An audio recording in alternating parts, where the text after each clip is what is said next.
It's the Diaries. Drop your pain and follow me.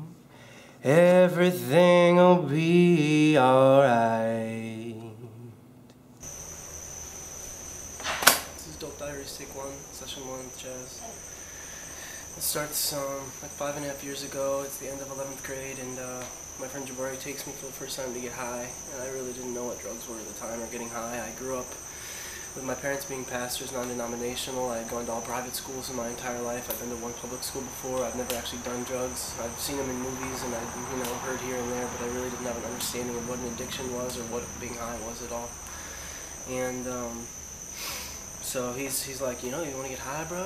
And I was like, yeah, whatever. So we go over to his cousin's house and we do like a 2-hitter of some weed, and I don't even feel it. We go in the next day and it really wasn't anything to me.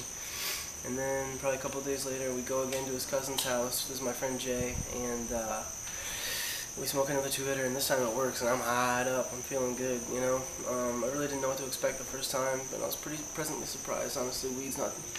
Honestly, I'd say it's one of the milder things that you can do in life. And after that, I was working at T-Mobile at the time, and I was a good worker too. I had top sales in my field. I was always on time, doing the right thing.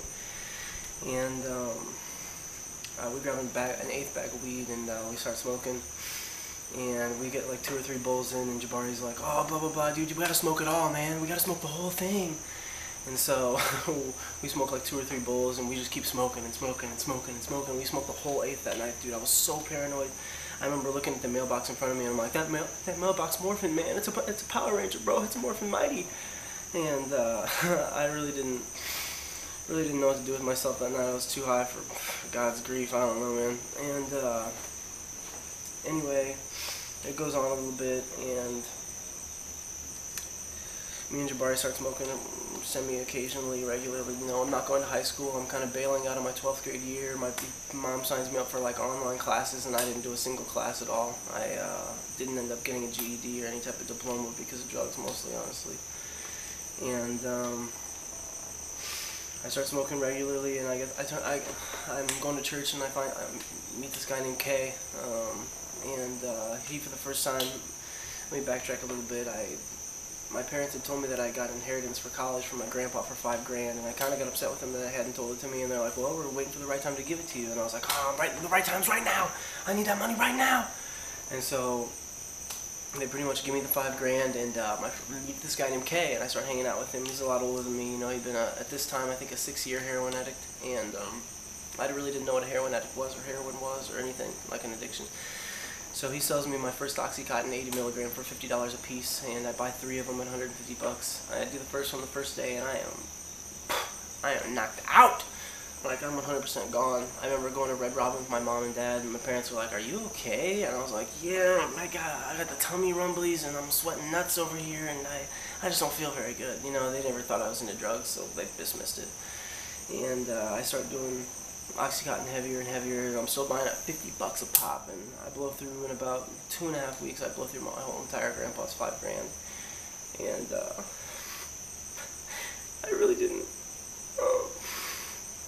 expect to blow through it so fast or to get addicted so fast. And next thing you know, I'm sitting on my bed with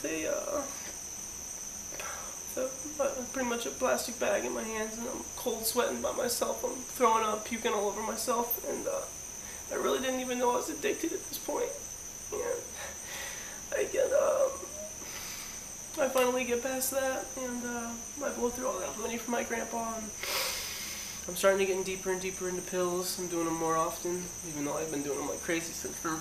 And I took a little bit of that $5 grand, and I started pretty much buying mushrooms and whatnot and making mushrooms, and I started making money that way. And I would trip every single day. I'd go downstairs and eat fresh mushrooms and trip, and little did you know, the more you trip, the more you kind of fall away from yourself as a person, and you really lose your baseline about who you are. And I really didn't know what to do with myself either. I really had a ton of free time in the world. I was playing video games all the time. I really didn't have a girlfriend at the time. And I meet this girl named Kimmy. And she's got a good head on her shoulders. She's a good girl. She's got a job and a car. And I went to high school with her. And her dad ends up getting a brain tumor, and he gets prescribed Percocet. Her little brother gets prescribed Concerta, 56 milligrams, and her little sister gets prescribed Xanax. And after a while, after this 5th grade, I blew through with my grandpa. I started stealing their Percocet and skimming them off the top, and drinking the little brother's Concerta. Sometimes with the Concerta, I'd take the whole bottle and I'd crush up the bottle and I'd throw it under the table, and I'd act like the dog ate it, and the whole family would freak out thinking their dogs were gonna die, but I'm really just a dope fiend boyfriend. And her dad started finding out that the pills were gone, and I started blaming it on their dad, that he was senile, that he was overtaking them, and they kind of believed it at first, and that dad was so messed up each day. I'm not saying that's his fault or anything, or my fault or whatever, but I'm not casting blame. It sucked. It kind of tore the family apart, not me, but really the dad doing drugs all day and just everything. And so my friend Tad finally, skipping forward, I dated this girl for about I dated her for 4 years actually. And I'm doing this consistently over a really long period of time. And Tad finally, he tells Kimmy, my girl, at the time, that I've been taking pills, and she wrote me off. I understand, And so I lost her, and I lost all my friends. I used to play indoor soccer with all my friends, Krishan and all these guys, and and none of them would really have anything to do with me after what I did to Kimmy. And Jabari was really the only one that hung out with me after. He was my best friend. And, I felt pretty bad after that, and I got deeper into pills and drugs, and I was looking for a part-time job online on Craigslist, and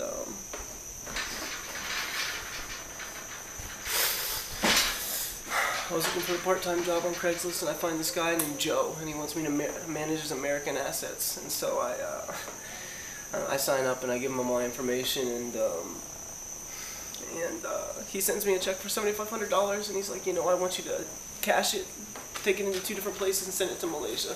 Well, the bank was actually going to put a hold on it, but since I had recently cashed a check for $5 grand for my grandpa, they didn't have a problem cashing it, which usually they'd kind of flag that type of thing, because I had never put that type of money in my bank account.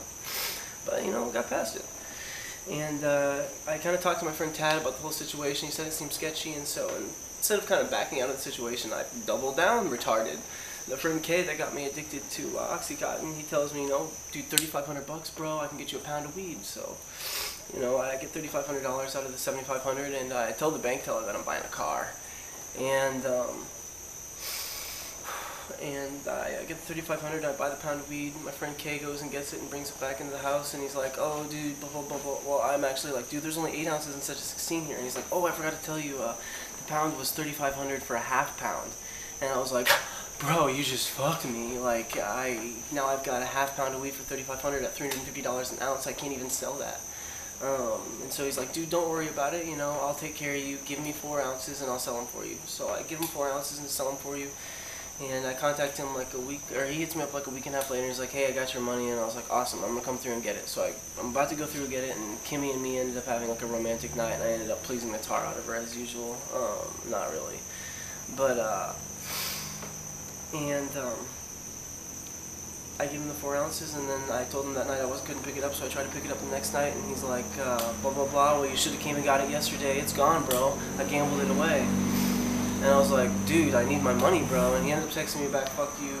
And I never saw that money again. So I'm sitting on 4 ounces for $3,500. And the bank hits me up 2 days later at my house. And they go, Chaz, did you cash a check for $7,500 2 days ago? And I said, yeah, not thinking anything of it. And they arrest me for forgery, grand larceny. And that's the first time I get arrested. And the bank gives me 90 days to pay it back. I don't have any of the weed to actually sell because I got fucked over by my friends, so I don't have any of the money to actually pay it back. And so I try to get as much money as I can together, not really much. And my grandpa ends up bailing me out. I ask him for it, and he ends up giving me all the money. And I told my grandpa that I'd pay him back, and I'm 3.5 years later now, and my grandpa's dying, and I still haven't paid him back. And I really wanted to pay him back before he died. And backtrack a little bit about me as a person. I never really was that great at sex and lasting that long, and blah blah blah. I felt pretty emasculated by my sex, and when you're on opiates, you can last 2, 3 hours, 4 hours, and you can really please a woman. So I really, when I was with Kimmy, I was stealing those pills, and like I liked being high, but I really liked being able to actually last in bed and like give her something. So it really was a confidence booster for me as a guy. You know, I really didn't have any confidence of who I was. And anyway, we go forward again, and I'm fucked. And this guy I meet in Collinsville was like, you know, I'll cut your friend Corey from ear to ear for half that money. And so he's like, give me the address, and this motherfucker was my neighbor, okay? Like, my neighbor had the stones to rob me for this much. You know, I know where you sleep, bro. You sleep 20 steps from me. And I told the guy, you know, I can't do that. I can't trade his life for that much money, man. It's not worth it for me. So I backed down, and I didn't end up taking his life for it. And I found out right then and there where I stopped as a person. You know what I mean? What my moral, because once you get pushed to a certain edge, you don't know where your bottom line is. You think you know where it is, but you really don't hit it until you have a stopping point. And I didn't do that. I couldn't do that, and I pretty much just lose out on the money. And later on, I kind of break ties off with Kay, my friend that got me with oxys, and you know, all that money and blah blah blah. And you know, now he's a 10-year heroin addict pretty much, and I didn't really understand the heroin addict or what their mentality was beforehand. And you know, so I'm doing pills a lot, blah blah blah blah blah. I pay back the bank, and then I start really getting into drug dealing, and I meet this girl named Corey. I hung out with her for the first day. We rearranged her room, and then the next day I texted her. I went and saw her again. The next day I texted her. 3 days later I moved in with her. You know, a little fast to say the least, but you know, I really love this girl. There was something about her. I really liked her when she touched me. When we touched it, I got butterflies. It was electric. Something I never had before. Something better than any drug I've ever had. And I fell in love with her. And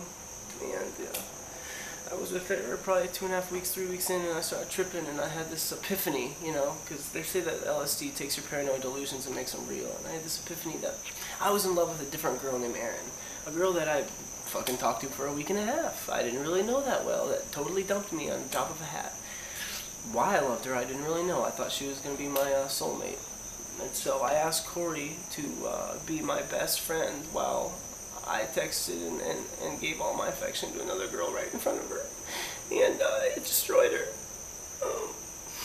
It emotionally absolutely wrecked that girl. You know, she's in love with me, and the worst, I'm having sex with Corey, you know, I'm getting all my needs from Corey, and I'm giving my love and affection to a different girl, and it absolutely, it emotionally desponded her. She was completely detached. And she felt like sex only, you know, even though I was still spending every moment with her, hanging out with her, making jokes with her, and I'm telling a different girl that I love her. And, you know, if I wouldn't have been on drugs, I want to say that it wouldn't happen. I can almost guarantee that it wouldn't have. I'm tripping every day. This is when I moved to Edwardsville with her, so I'm drug dealing heavy. I'm buying fentanyl patches, 500 Vicodin, 200 Xanax bars, 200 Xanax blues, 200 10s, 200 7s, 205. So many pills to make your head spin. I was eating them all day. I'd stick a fentanyl patch on my back, I'd eat 4 10s, and then I'd suck on a patch. One day I was super high. I did that exact thing. I ate a patch. I had a patch on my back, and I was eating Vicodin. And I ended up cutting into my arm and really cutting really deep. I really never knew why that happened. I was never like that as a kid, or a cutter, or a self-mutilator. I ended up just flipping.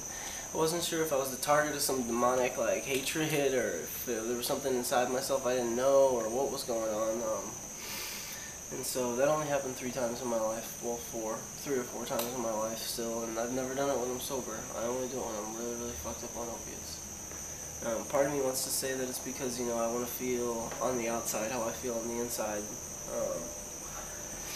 Anyway, so with Corey, it ended up really hurting my self-confidence that I hurt her so much, and that I took everything from her. And anyway, let me backtrack. So I move into the apartment, I'm doing all this shit, and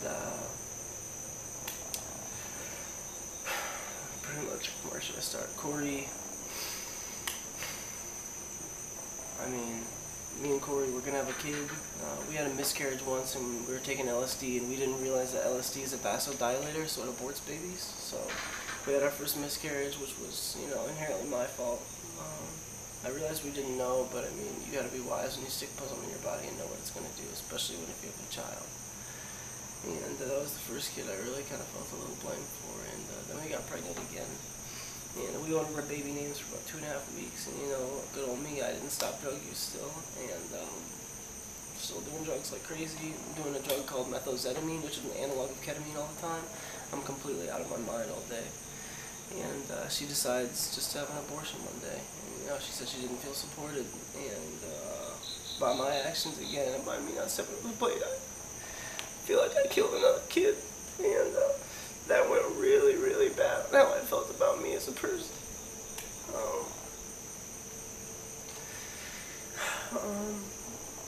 I lost a lot right there, and I got pretty deep into drugs after that. And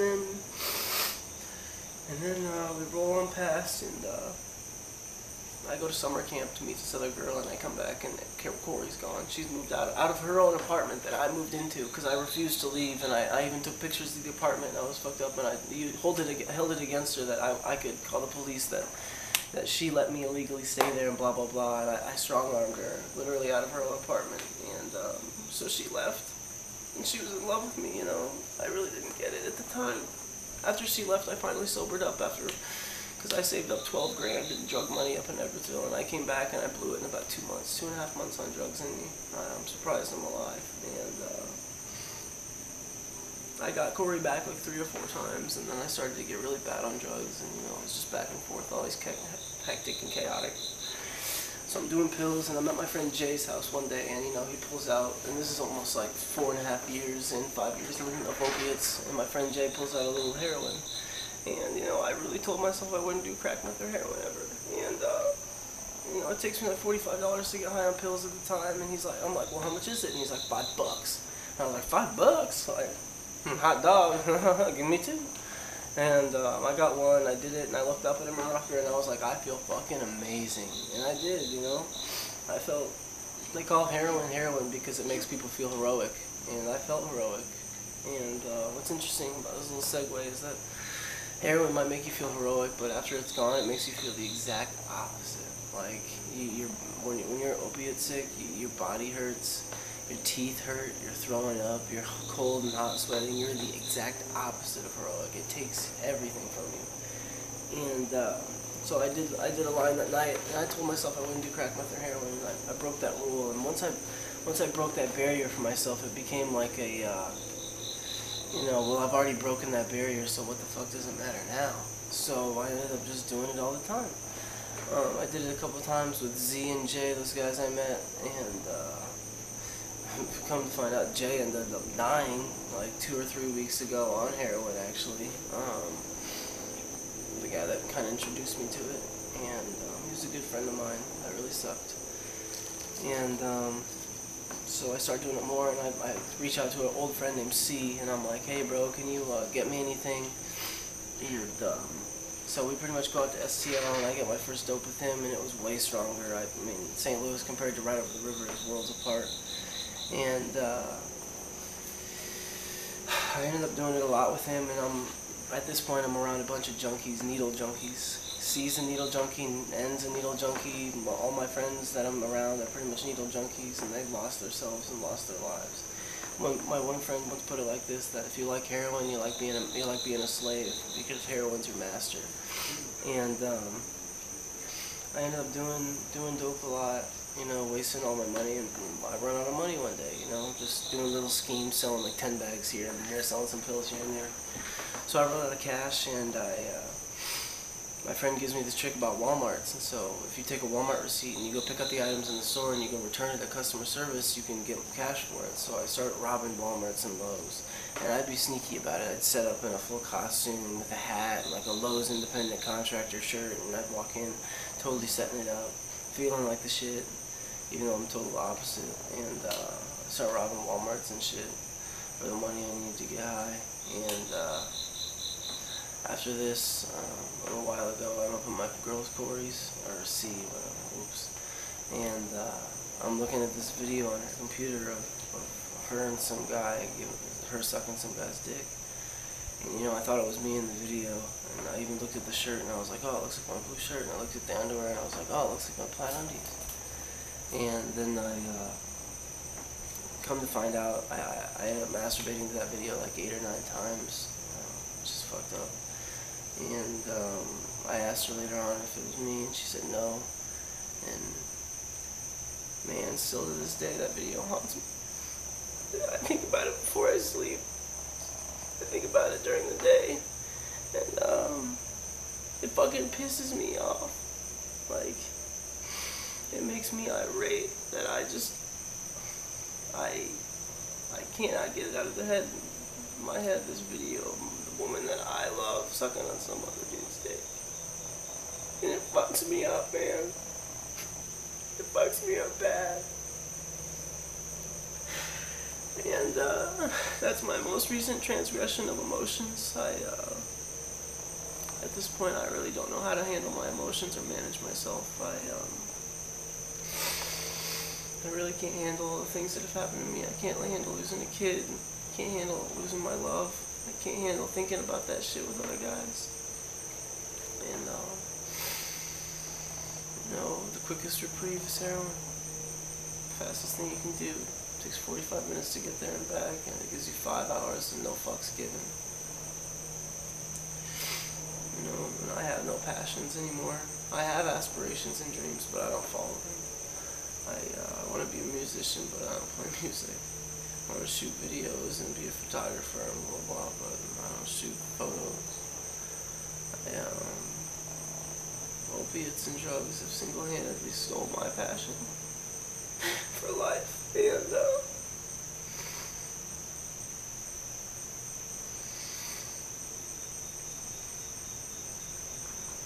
don't know.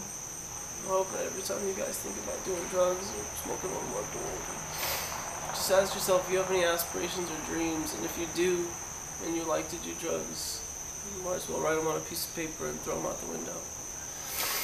Because you're not going to accomplish them. You might accomplish some, but you're not going to be your full potential. You're not going to be you. It'll be somebody else accomplishing those goals. But anyway, I love you guys with all my heart, sincerely. And if there's anything I can do for anybody that does see this video, I'd gladly love to help.